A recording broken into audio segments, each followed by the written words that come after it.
has started its own history class. This is a legendary run by a legendary team. You got to enjoy every minute of it. Tagovailoa is in trouble. Sacked. Pass is caught. Touchdown. Stone Cold gets the big sack.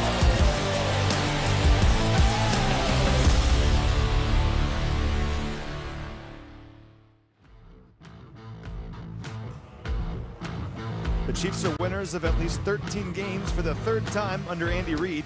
And with a chance to match the franchise single-season record for wins here today, we've got a clash between division champions and our last regular season home game of the year. We're 2 hours from kickoff. You've waited all week for this very moment. It's finally here. It is time for football in Chiefs Kingdom. Let's do this. My name is Matt McMullen, joined by a voice of the Chiefs, Mitch Holthus. This is Field Pass, presented by Storage Mart.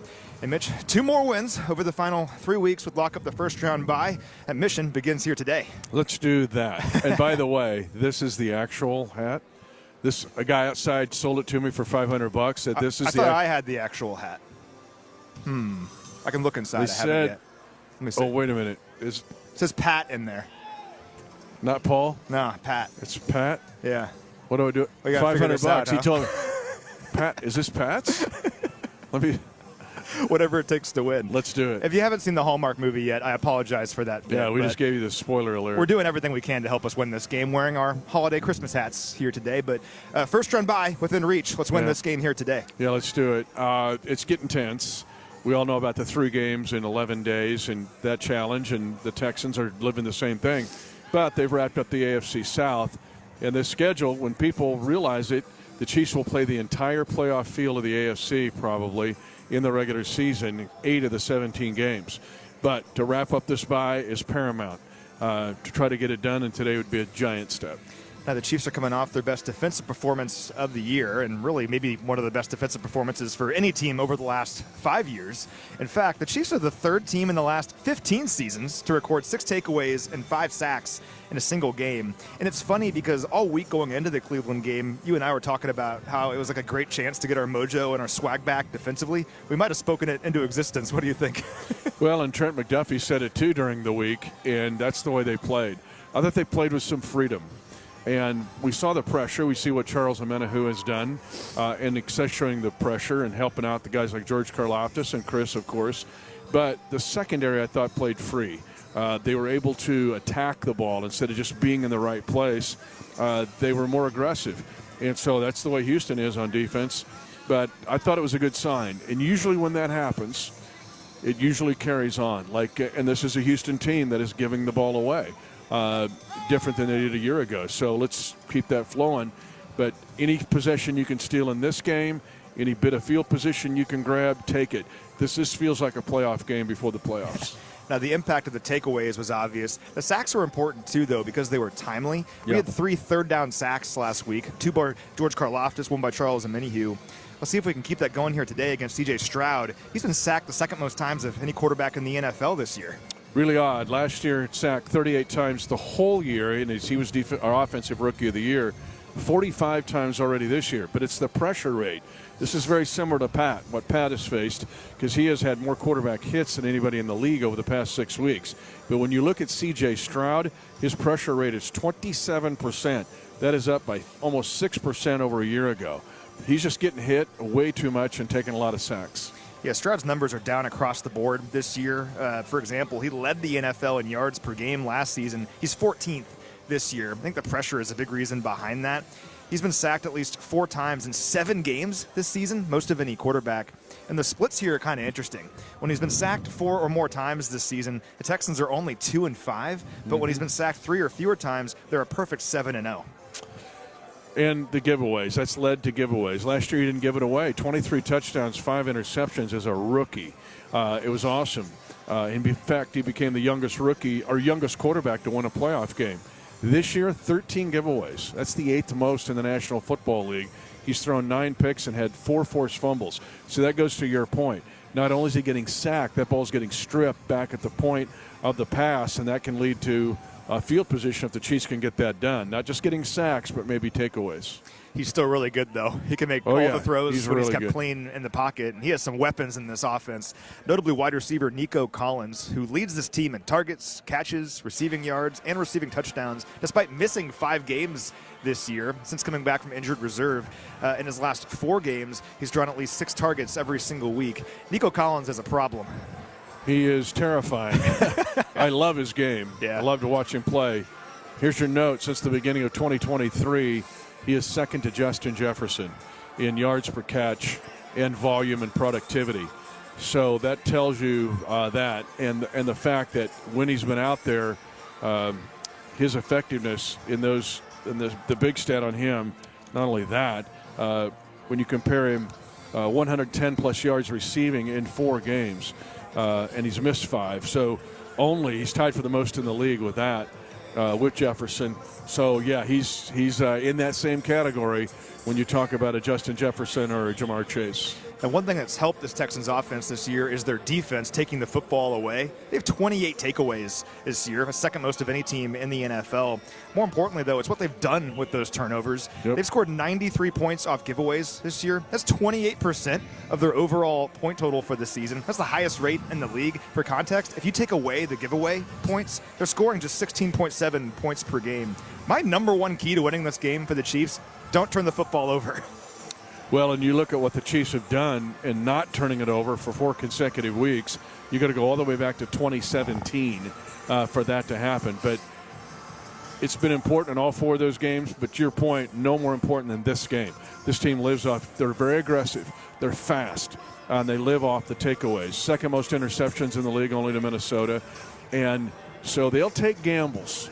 You got a chance to get a big play, but because they'll on an out route or a certain in cut, they will take a gamble and try to pick it off. And if you can leave them in the dust, you can get some big plays that weren't designed necessarily to be big plays. They have a great pass rush as well. They're second in the NFL in sacks with 45. They have Danielle Hunter, Will Anderson Jr., only duo in the league to each have double-digit sacks this year. Obviously, Patrick's dealing with the ankle injury today, but what are some ways maybe we can mitigate that pass rush schematically? Well, and Danielle Hunter leads the NFL in pressures. So that you're like, wow.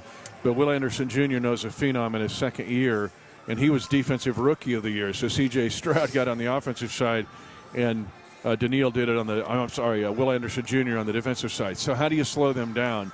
Because you're going to have Joe Thuney at left tackle again. But again, the influencing, make a pass rusher think. I was just talking with Austin Woodard, a friend of both of ours, before we did this. You've got to make a pass rusher think. And the addition of Hollywood Brown, is because what this does is it puts Xavier Worthy back in the role of what a McCole Hardman would be. Pop passes, jet sweeps. You go right underneath the armpit of the pass rusher. When you only had Xavier Worthy and not McCole Hardman, you didn't have that guy. Maybe a Nico Remigio. Now all of a sudden you can put Xavier in the role where he's very effective in that McCole role because you have another deep threat with Hollywood Brown. Otherwise, if you put Xavier in that role, you lose your deep threat, if you follow my drift. Sure. So the Chiefs today have that ability to make the pass rushers think, and that's one more click to help Pat get a big play and keep him from getting hit. That wide receiver screen to Xavier last week was pretty awesome, wasn't it? Right over Myles Garrett's head. I mean, we could see some more stuff like that here today. You got it. This defense for Houston's pretty good. Our defense is pretty good as well, though. We had a chance to catch up with one of the leaders on this defense, safety Justin Reid, earlier this week on our podcast. Okay, how do we introduce him? Kickoff specialist, stud safety, future governor of Louisiana, future president of the United States, future chess master. I'll do this. Those of you who are watching and listening, this is the board when he was a Houston Texan, okay? Gone. He's now a Kansas City Chief, Justin Reid. It's awesome to have you here. How do we introduce you? Because you've got, your Wikipedia page is full. Yeah, I don't know, man. Maybe a jack of all trades because I just like dabbling in a little bit of everything. When you first joined us several years ago, we talked about how you love to kick and you would go out at training camp and kick field goals and stuff. Did you ever think you'd have this many opportunities, though? Because your first year here, you actually had to step in for Butker for a while in that Cardinals game, and now you're our kickoff specialist here while Harrison's getting healthy. You ever think you'd have all these chances to kick? No. I always wished that it would happen, but it wasn't something that I ever thought would actually happen. And, the rules changing a little bit helped push that along. And then, just me being willing to do whatever the team needs, and Harrison being able to kick field goals and still get a little bit more healthy and allow me to go do it. It's just a ton of fun. So exciting to see a team go from -4 to +2 in one game, 6 takeaways. Yeah. What did that mean short-term and long-term for this defense, Justin? Well, I think that it's coming at the right time. You don't want to peak too soon. Would have been great to have some of these earlier in the year, but we're still getting the job done. And we're playing great defense, but we just weren't getting the turnovers. And the emphasis has been getting the ball. Coach Spags has emphasized that. He showed film on it throughout the week. Anytime anyone punched the ball, every interception in practice, he was showing it. And, it all came at once. And like he said, we're not done yet. We're going to keep it rolling, and it's coming at a good time. So we get 6 turnovers every week. We'll be in a good spot. Let's just do that again. Yeah. As a veteran and a leader on this defense, how happy were you to see your young players, guys like Trent get his first pick, Jaden Hicks gets a pick, Brian Cook gets a pick? Yeah. How great was that as a leader on this defense? Man, it's awesome.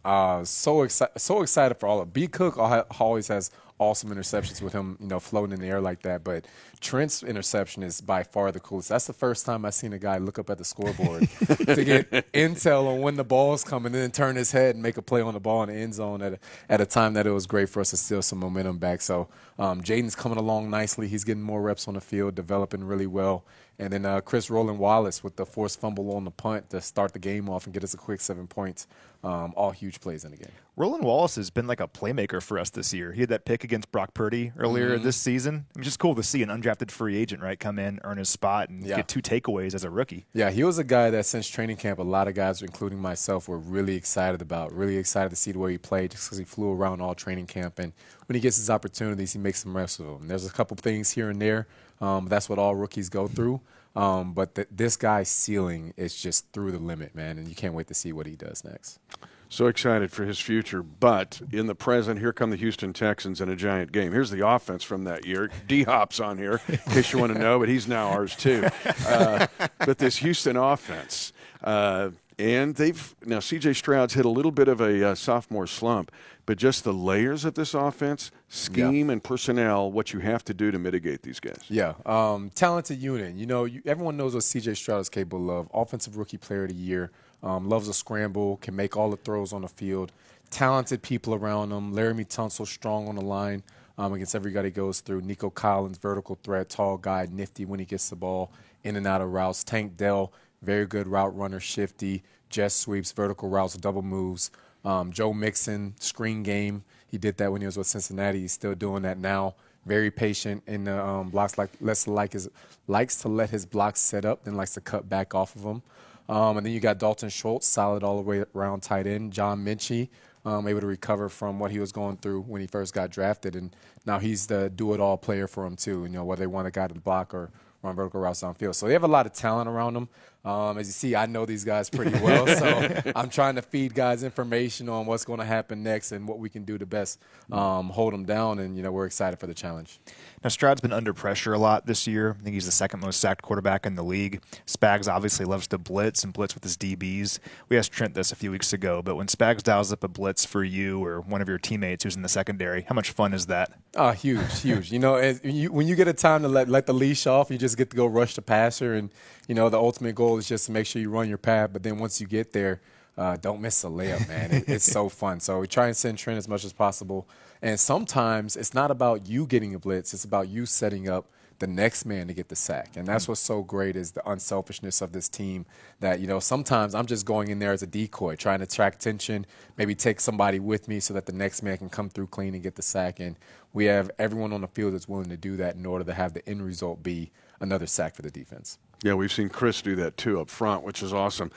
Okay, Stroud last year was not giving it away. This year he's got 13 giveaways.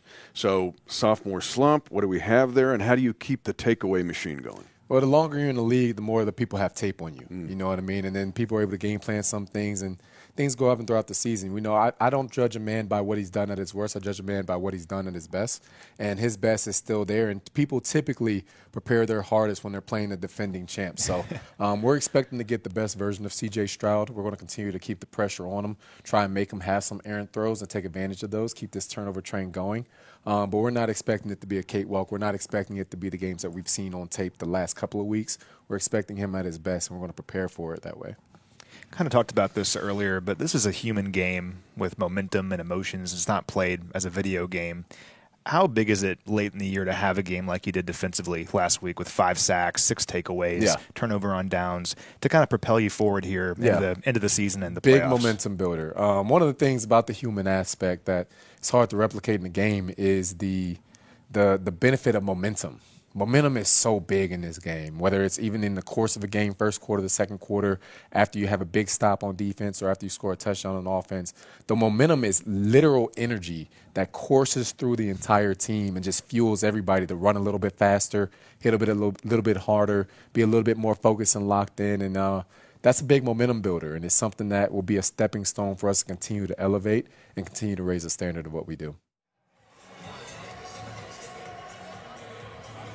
All right, great stuff there from Justin Reid. We're now joined by one of the greatest players in franchise history. It's Dwayne Bowe. Dwayne, what's going on? What's going on, guys? What's going on? Happy to be here. Thank you. No, appreciate you joining us. So, obviously, you've been back since your playing career ended, but every time you walk in this building, you get so many great memories here. What do you think about? What are the emotions like? Oh, my gosh. It's just running over, man. Just me coming in and receiving the same love as I got when I played, and just to see the tension in the room and just how all the guys connected. The fans still love me. I mean, I can go anywhere in the city and get crazy love, but it's just something about Arrowhead that brings the city together, brings the community together, and I love it every time I come back.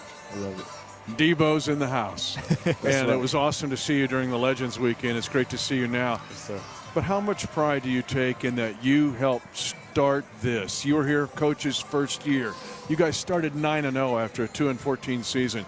How much pride do you have in helping, thinking, you know what, I kind of started this role? You know, when I joke around and talk to the guys, I was like, you know, I really started the Kansas City one. They was like, no, Mahomes. I was like, I put the groundwork and start with the foundation. You know, I laid the foundation, the sacrifices I made, you know, to build a team to where it is now. You know, I don't want any kudos, but I do want a ring. But that's fair. It feels good to know, you know, I started something that's genuine and the guys still respect me and they really care for me here. So. When you look back on that first year with Coach Reid in 2013, what do you remember about the training camp? Did you feel a certain energy, like things are different now? I did. Everybody was just on one accord, from meetings to getting with each other after practice, going out together. Like, just team functions was at a high level then, and I think that's when things started clicking. So I can tell with this team, these guys hang out together, play video games together, eat together, the wives hang out together. That's what builds a championship team. And I think Andy Reid and the Huns are doing an amazing job with it. And the wide receivers hang out together. But there's a lot on a wide receiver's plate in this offense. It is. What does it take to be successful in this offense as a wide receiver? Confidence, number one. Be consistent. Trusting the guy in front of you. You know, giving the ball back to the defense. And just going over Andy's scheme. You know, the guy's a mastermind. I think once guys really buy in and know that you got to sometimes play unselfish to win a championship, and that's what these guys do. Shout out Andy, man. He had you guys playing unselfish, teamly acts, and, you know, they're going crazy right now. That's really interesting. Some weeks you may get 10 targets. The next week you may be asked to block on a wide receiver screen. I did a lot of that, and it paid off. Seriously, yes. What you've also done is become a dad. I was so impressed with your son on the Legends Weekend. I'm like, who is this guy? And then you're a girl dad, too. How much pride do you have in your family? Oh, man, I love these guys, man. They're the reason I did it, you know, when they was little when I was playing. So actually get an opportunity to come on the field and see how much these guys and the fans really love their daddy. It makes me feel good as a man that I did my job, the sacrifices I made, and, you know, it's all coming full circle right now. Proud of you, brother. I'm proud of you. Dwayne, we'll let you go after this, but you're on the drum here today. I think you've done this before, right? Oh, yeah. I'm going to be doing this plenty of times. So you're a seasoned vet up there. Yes, How you sir. feeling? You feel good? I feel good. Amazing. Just got in late last night. There's no other place in the world I'd rather be today but here. Do you miss cold games like this? In Miami is 76, but right now I kind of do, man. The atmosphere brings you back to college, brings you back to like those tough games, those nitty-gritty games that we won in Arrowhead here. And this is amazing. I'm happy to be back. Well, we appreciate you. Chiefs Kingdom loves you, man. You're Yes, a legend. sir. So thanks for joining us. Yes, sir. Have fun today, all right? Appreciate it. Love you, bro. He's the best, isn't he? Oh. I just love guys from that era. And what he had to go through. Yeah. I know what he went through in 2012. I know what he went through in 2011. I know what he went through early in his career. It was not easy for Dwayne Bowe. And then for him to integrate this staff or help in those first couple of years that he was here in the last couple of years of his career. He had some time in Cleveland, but still, I'm proud of what he's become, too. I meet his kids, and I'm like, oh, my gosh, way to go here. So, yeah, just a sense of pride. I was in college in 2013 when he had that big year for us, of course, the first year under Coach Reed. And where I went to school, there weren't a lot of Chiefs fans. So I wear my Chiefs jersey every Sunday, and he'd score, just point to the back like that, Debo. Appreciate him. Awesome guy. We just got the inactives for today's game. Let's jump into those. So for the Chiefs, not a lot of surprises here. We knew DJ Humphries would not play here today, missing a second straight week. Hopefully he's back on Christmas. We'll see. Shamari Connor not going to play here today. We knew that already. In concussion protocol. That means somebody else is going to have to step up in the slot today. We'll see who that is. Some good news. Leo Chanel was added to the injury report yesterday with an illness, questionable coming in. Looks like Leo is active today. That's great news. And then Hollywood Brown. Dynamite him out of this game. No way. Hollywood Brown. We talked about this in OTAs, talked about it in training camp, how excited we were to see him play in a Chiefs uniform. Got hurt on the very first play of the preseason, but Hollywood Brown is making his Chiefs debut here today. So excited about it. Now, what it's done, though, think about this. Hollywood Brown doesn't play teams, nor does D-Hop. Worthy really doesn't play much on special teams, nor does Kareem Hunt, nor does Isaiah Pacheco. You're down to a lot of guys. You talk about Leo Chanel. What we've overlooked is how good he's been on special teams. He leads special teams tackles, not just block field goals. And then Jaden Hicks needs a big day today. He had the interception last week, but a lot of that slot duty that Shamari Connor is vacating because of being in concussion protocol, Jaden Hicks has to step up. Looking at Houston's inactives, we kind of knew all these already. Defensive tackle Foley Fatukasi is not going to play today with an ankle injury. He's one of their starting defensive tackles. His front's already really good, but they're not going to have him here today. Wide receiver John Mechie III not going to play with a shoulder injury. Then offensive lineman Juice Scruggs is not going to play, and that's interesting. He's missing his second straight game. He started games at guard and center for them. He's been valuable, and their offensive line has struggled this year, and they're down Juice Scruggs. And it's been the inside where they've struggled, and the outside too. And they got Laramie Tunsil, right? He's got 10 false starts. If you're coming to this game, your goal is to get Laramie Tunsil at least 2 false starts. He gets them naturally. But the inside of that offensive line is where the Chiefs. I think Chris Jones needs to eat today. Yeah. Eat it big, bud. Go for it. Same thing with Turk Wharton, everybody inside. They need to, you brought it up earlier in the show, collapse the pocket in the middle. Every quarterback wants to step up, collapse it. But I look for Chris Jones to take this game over. You mentioned earlier that we're in the playoffs, before the playoffs right now. This feels like a playoff game. Oh, man, does it ever. Here today against a very good team. And it's a great opportunity to take one more step toward our ultimate goal. For Mitch Oltis, I'm Matt McMillan. Thanks so much for watching, everyone. Let's go get a victory.